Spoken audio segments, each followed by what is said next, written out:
다음 주에 친구 거라고 한 번씩 주셔야 돼요. 네, 일단 드릴게요. 자, 이제 갈라디아서를 우리가 선고해 나갑니다. 그래서 우리 먼저 갈라디아서의 서론 부분을 먼저 살펴봅니다. 그래서 첫 번째 기자 및 기록 연대인데 사도 바울이 주후 56년경에 기록을 했습니다. 본서의 무대는 갈라디아서는 소아시아의 중앙부에 위치한 고원 지대의 소재에 있으며 로마의 수도로 편입되어 있었다. 그리고 본서의 기록 동기와 목적입니다. 갈라디아서를 왜 기록했고 어떤 목적으로 기록을 했느냐 하는 말씀인데, 유대인 선지자들이 할례도 행해야 하고 율법도 지켜야 한다는 주장에 성도들의 현혹되지 않게 하려고 복음의 절대성과 그 은혜성을 증가하기 위하여 기록하였다. 그러니까 참 우리가 예수를 믿어도 할례는 받아야 된다. 그래서 복음과 율법에 대한 것이 혼선이 주어지는 거예요. 그래서 복음과 율법이 혼선이 주어지면 영적으로 뭐예요? 갈등이 주어지겠죠. 그래서 성도들의 혼선이 주어지니까 정말 할례도 행하고 율법도 지켜야 된다. 이런 율법주의로 다시 돌아가지 않게 하기 위해서 갈라디아서를 기록을 했다. 그래서 어떤 분이 복음을 좀 이렇게 목회자인데 깨달았어요. 그러고 목회를 하다 보니까 이 복음, 순수한 복음을 집중적으로 전하면서 이렇게 하다 보니까 이게 목회가 잘 안 된다는 거야.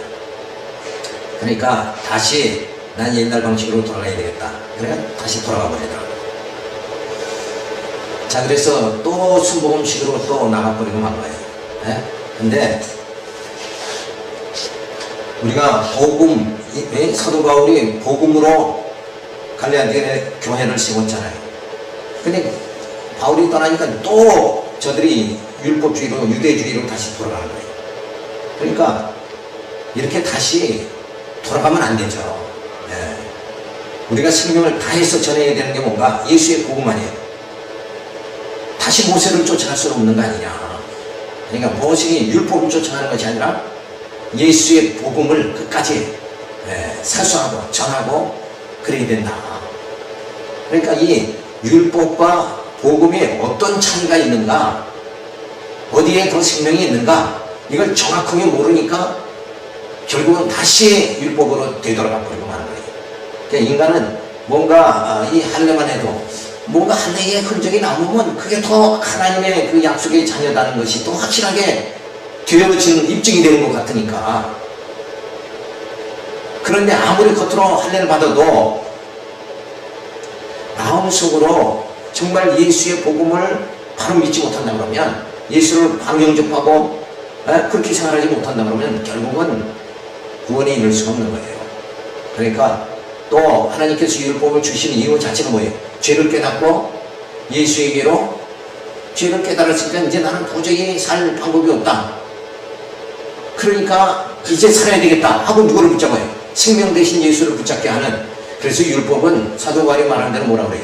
몽학선생이다. 이렇게 말했는데도 불구하고 다시 돌아가 버린 율법주의, 율법신앙으로 다시 돌아간다는 것은 이건 전혀 말도 되지 않는다. 그래서 사도 바울은 이 갈라디아서에서 진짜 율법에서 말하는 의와 믿음과 성령과 아들에 대해서 어떻게 율법에 대해서 말하고 실제 복음은 어떻게 정의해 주고 있느냐, 이거를 명확하게 가르쳐 주고 있습니다. 그래서 이 갈라디아서를 통해서 복음 신앙이 확실하게, 복음은 절대적 진리다, 이거를 확립하는 말씀으로 주신 게 바로 갈라디아서다. 그래서 번째 요절을 보면, 형제들아 내가 너희를 알게 하노니 내가 전한 복음이 사람의 뜻을 따라낸 것이 아니라 이는 내가 사람에게 받은 것도 아니요 오직 예수 그리스도의 계시로 말미암은 것이라. 자, 그렇다고 내가 이 복음 전하는 거, 이 갈라디아서의 모든 논리를 전개하는 이 모든 것이 갈라디아서 내용이 이게 사람으로부터 받은 게 절대 아니다. 이건 뭐예요? 하나님으로부터 계시를 받은 것이다. 하나님의 나라 하여금 깨닫게 해주신 것이다. 이렇게 말합니다. 그래서 본서의 주제는 뭐냐? 그리스도의 계시로 된 복음이다. 자, 그저 인간을 중심으로 하는 어떤 율법주의 신앙, 이것이 아니라 그리스도의 계시로 된 이 복음, 이것은 바로 하나님께서 주권적으로 우리를 구원해 주시는 섭니다. 이거하고는 전혀 다른 거예요. 인간이 중심이 되느냐, 인본주의가 가미되느냐, 완전히 신본주의냐. 그러니까 복음에서 말하는 구원은 완전히 신본주의, 하나님의 은혜로 되어지는 것이고, 율법에서는 너희가 의롭게 되라, 명령이죠. 의롭게 되면 너희가 구원을 받으리라, 이렇게 하는 것이 율법이란 말이에요. 그러니까 율법은 완전히 인간을 중심으로 해서 하나님께 가는 방법이고, 복음은 뭐예요? 우리로 하여금 하나님의 자녀 되게, 중생한 이성이 되게 만들어가지고 하나님께 달려가게 그렇게 만드는 거다. 그래서 거기에 그 커다란 차이가 들어가는 거예요.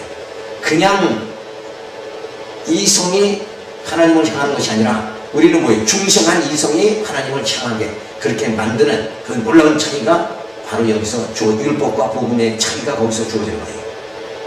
그래서 예수님이 이 땅에 오신 건 뭐예요? 우리의 죄를 다 사해 주시고 우리로 하여금 중생한 이성, 거듭난 이성을 만들어 주신 거예요. 거듭난 사람이 돼야 진실로 하나님을 향할 수가 있는 거지, 그냥 이성 가지고, 그냥 인간 마음 가지고 도저히 안 되는 거예요.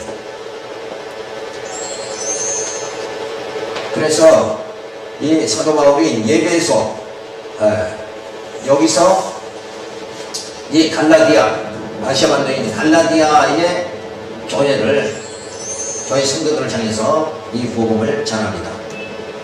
자, 그러면서 우리가 6번째로 다른 복음서와의 관계를 또 연습을 좀 해야 되겠어요. 자, 그래서 구약은 뭐예요? 여호와의 언약이다. 구약은 하나님이 여호와심을 약속대로 이루시는 하나님을 깨닫게 하는 것이 구약이다. 또 신약은 뭐예요? 예수가 그리스도다. 예수는 영원한 왕으로 우리의 심령을 통치하고 영원한 제사장으로 우리의 죄를 다 사해 주시고 참 선지자로 바른 진리를 깨닫게 만들어가지고 우리로 하여금 뭐예요? 하나님께, 아버지께 나아가도록 그렇게 만드는 것이 바로 신약이다. 그래서 하나님은 약속대로 메시아를 보내주시고 메시아를 통해서 우리를 주님과 한 몸을 이루어가지고 우리는 그리스도의 지체가 되게 만들어가지고 그리스도의 고상한 지식에 신의 성품에 이르게 만들고 신령한 나라, 하나님의 나라 들어가게 만드시는 거다. 이게 하나님의 계획이에요. 여기서 이 중심, 이게 하나님의 뜻이고 이게 하나님의 작정이고 하나님의 섭리입니다. 여기서 벗어난다는 것은 결국은 뭐예요? 내가 바른 복음의 그 정도를 걸어가는 것이 아니고 그냥 부상하게 다른 걸 막 쫓아가면서 신앙생활하는 거다. 그래서 이 중심, 이 핵심을 우리가 분명히 알아야 되죠. 그래서 하나님께서 예수 그리스도를 보내주시는데 제 신약의 1편은 뭐예요? 예수를 통한 성취, 2편은 성령을 통한 성취인데 1편에서는 바로 마태복음에서는 직임을 통한 직임으로 성취신 겁니다. 예수님은 어떤 직임으로 오셨는가? 왕으로 오셨고 제사장으로 오셨고 선지자로 오셨다. 자, 그의 신분으로서의 성취가 주어지죠. 그리고 사역으로서의 성취가 주어지고 번성으로서의 성취가 주어지는 게 바로 요한복음입니다. 그 다음에 성령을 통한 성취가 성령께서 이제 교회를 설립합니다. 그러니까 예수님께서 오셔서 죽었던 자를 살리고 그리고 성령이 오셔서 교회를 세워가지고 교회를 통해서 뭐예요? 양육해 주신다. 그리고 말씀으로 양육하시면서 말씀으로 무장하게 그렇게 만들어 주시고 그게 에베소부터 빌립보서까지. 그 다음에 그 말씀으로 양육받고 그리고 또 무장되니까 이제는 세속주의, 적그리스도, 유대주의와 싸운다. 율법주의와 싸워서 우리가 교회가 승리하게 그렇게 만든다 하는 것이 마지막 요한계시록에까지 주어집니다. 자, 이것을 우리가 살펴보면서 우리가 갈라디아서 상고하는 것은 바로 어디에요? 교회의 양육으로서의 증거다. 그러니까 하나님께서 갈라디아서를 통해서 우리를 어떻게 양육해 주신가? 그렇게 되는 것은 율법으로가 아니라 믿음으로 된다. 이 신앙을 영적인 양식을 먹으면서 우리가 영적으로 생활하게 그렇게 만들어 주신다. 자, 그래서 제1편 예수를 통한 성취를 우리가 좀 자세히 보면 지금으로 성취 증거가 마태복음에 주어가 되는데 예수님은 참 선지자요 영원한 왕이요 영원한 제사장이다. 그리고 신분으로서 증거하는 말씀이 마가복음에 나타나는데 예수님은 어떤 신분이에요? 하나님의 아들의 신분이고 그 아들의 신분인데 그가 이 땅에 피하의 신분 낮아지셨고 그 다음에 다시 부활 승천해서 높아지셨다. 그 예수를 마가는 증거해주고 그 다음에 누가는 사역으로서 성취진 겁니다. 예수님이 이 땅에 오셔서 하나님의 아들로서 사역하시는 모습이 주어지는데 하나님의 나라를 직접 증거하죠. 아들이 아버지의 나라를 증거해 주시는 거예요. 이것만큼 정확한 게 어디입니다. 그리고 구속주의 사역을 완성합니다. 예수님이 십자가에 지시면서 우리의 모든 죄를 다 사해 주시는 그 사역을 감당해 주시고 그 다음에 예수님은 본성으로서 성취하시는 게 요한복음에 주어지는데 바로 아버지께로서 오신 예수 그분이 바로 예수 그리스도라. 그래서 아버지께로 오신 예수가 아버지께로 다시 가십니다. 그러니까 아버지께로 오신 예수는 신성을 말하고 아버지께로 이제 또 인간의 몸을 입고 다 모든 하나님의 사명을 다 감당하시고 아버지께로 또 가신다. 그래서 예수의 신성과 인성을 다 보여주는 사건이 주어집니다. 그리고 이제 이 편에 보면 교회의 설립으로 증가하는 내용이 사도행전에 주어지는데 예수의 약속이 주어지죠. 그리고 성령의 성취가 주어집니다. 예수님의 약속은 바로 성령 세례를 약속하죠. 그리고 복음 증거, 땅끝까지 복음이 증거될 것을 말해주고 그 다음에 다시 예수님이 이 다음에 내가 다시 재림하겠다 하는 약속이 주어지는데 이 약속대로 성령이 오셨죠. 그래서 성령 세례가 성취되고 그 다음에 예수님이 약속한 대로 복음이 성령의 능력을 받아서 지금 세계 만방의 땅끝까지 복음이 전해지고 있다. 그래서 이 두 가지 사실이 예수님의 두 가지 사실이 성취가 되어지고 예수님의 남은 약속의 한 가지가 재림의 약속이 앞으로 성취되어진다. 그래서 두 가지 약속이 우리 눈으로 확인되는 이런 상황 속에서 어찌 예수님이 재림하신다 이걸 믿지 못하는 재림 신앙이 희박한 상태로 우리가 살아갈 수 있느냐. 그래서 성도의 삶이라는 것은 성도는 뭐라고 그랬어요? 사도 바울의 설명은 신부된 성도라고 그랬죠. 예수님 뭐예요? 신앙이잖아요. 그러니까 신부가 신앙을 사모해야 되지 않느냐. 우리 성도들은 모두가 주님이 재림하시는 그날. 그래서 요한계시록은 뭐예요? 요한계시록에는 주여 어서 오시옵소서. 이게 요한계시록의 마지막 기록된 거. 그래서 우리는 다시 오신 주님을 기다리고